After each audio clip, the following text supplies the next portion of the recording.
do this. Ignore this. Hello, Professor.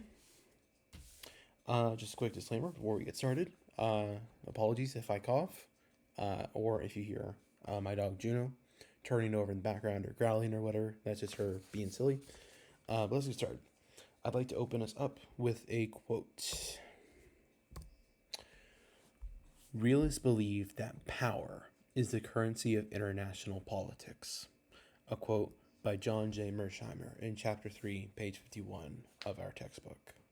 I'll get back to this later. Meantime, let's really kick this off. My topic, the implementation of international systems post-World War II, a neo-realist perspective, presented to you by yours truly, Dylan Todd. So start with a little bit of historical background, shall we? It's 1945. The greatest war in human history has come to an end, and the United States has just opened the biggest can of worms the world has ever seen. In one fell swoop, they swiftly and definitively ended the war with Japan with the atomic bombings of Nagasaki and Hiroshima. After years of some of the most intense fighting the world has ever seen, Europe and Asia are in rubble, millions are dead, and the Western world needs a hero. Power doesn't like a vacuum, and the United States is the perfect candidate to step in and dictate the future of international politics. I'm sure most of these photos are pretty familiar to you. Of course, this one is just in our presentation today. Pearl Harbor, of course, Dresden, I believe this is Hiroshima, and this is the bombing of Nagasaki, I believe. This is Okinawa, and this is just a random European city, but it displays the damage wall. All right. So we know the case. The implementation of international organizations post-World War II. So who are we dealing with? The actors we have here are USA, Britain, France, Germany, Russia, China, all the major world superpowers, and our location is the rebuilding Europe. To better define my question, how did the anarchical nature of international systems force cooperation between different states? I'm sure you recognize these two: NATO, UN, World Trade Organization. Theory: Neorealism.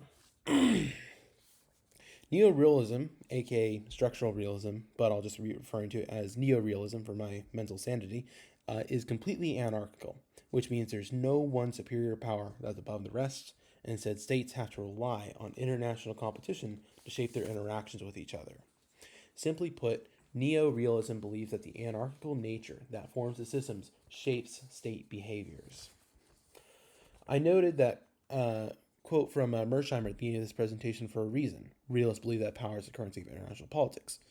Part of what makes that statement stand out to me is the continued military dominance of the United States that has backed up their position in international politics for years. America is constantly reacting to and adjusting to face new enemies and their weapons, spending vast quantities of money to ensure they are always maximizing their security and ensuring the U.S.'s military might is perceived by any possible aggressors. According to U.S. military spending, the cost of wars, we spent more than 4 times as much money compared to the next biggest spender, China, in 2016. We go to any extent, commit any expenditure to make sure our military remains the most potent fighting force on the planet. Moving on to the hypothesis.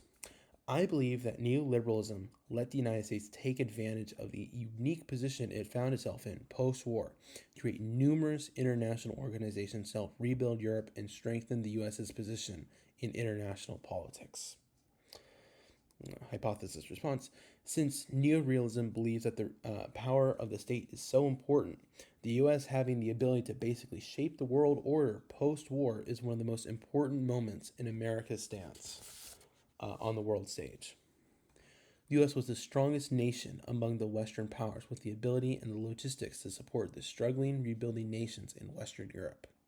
This allowed the U.S. to create a system with itself at the center of the international organizations it formed, leading to an increase in their power. Moving on to our evidence here. One thing that backs up the nature of anarchy that neorealism believes in is the idea of multipolarity, an idea proposed by Mersheimer in Chapter 3 on page 58.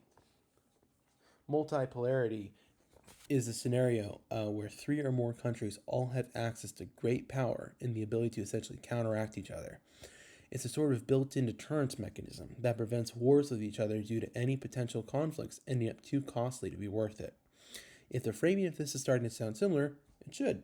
I'm vaguely referring to the concept of mutually assured destruction, MAD, where multiple world powers all have nuclear weapons that prevent each other from attacking each other. If world powers, like say the United States and Russia, can't attack each other, then the countries ideally have to leave it to the international organizations to sort out potential issues or disagreements in a more formal and civil manner. Since direct conflict isn't possible, but the threat of expansion of communism post-war is still very real, the United States took steps to ensure their power in Western Europe was solidified. A big part of building the soft power, excuse me, was assisting in the rebuild of Europe with the Marshall Plan. Hadley ARKES makes note of this in his book, Bureaucracy, the Marshall Plan, and the National Interests, when he talks about the brilliance of the Marshall Plan. And I quote, "The Marshall Plan stands out to us today as a significant program, a successful policy, and a wise construction of the national interest. It did not overpromise, the scale of expenditure was large, but the goals were modest, and the means were realistically measured." From Chapter 1, page 4. Getting on to my conclusion here. Having reached our conclusion, I can certainly see the limitations to this approach, where it doesn't encompass even remotely close to everything that this war was about, and all of the impacts after the fact. For instance, Africa and the battles and impacts that are mostly excluded from discussions here today. The Marshall Plan did nothing to assist Africa post-war, who absolutely saw a lot of fighting and saw many millions of volunteers join the war effort on behalf of their colonial powers. I would argue that World War II is open to a lot of discussions about things like justice and morality of war, especially a war against the Nazis, for crying out loud. But unfortunately, the approach doesn't really leave room for discussions of the morality of the war. Millions of people suffered grave injustices, but neorealism only leaves room for the discussion of one country or a nation's power and strength over another. And that's probably my biggest complaint. I just highlighted a few groups that I felt like deserved a shout out. Of course, Jews who experienced the Holocaust. Free French forces, I believe this is in Germany in 1944. And then the Senegalese tirailleurs. I'm sure I butchered that. It's late. What can I tell you? Thank you. The end. I hope this is not marked more than 10% down. Thank you for listening.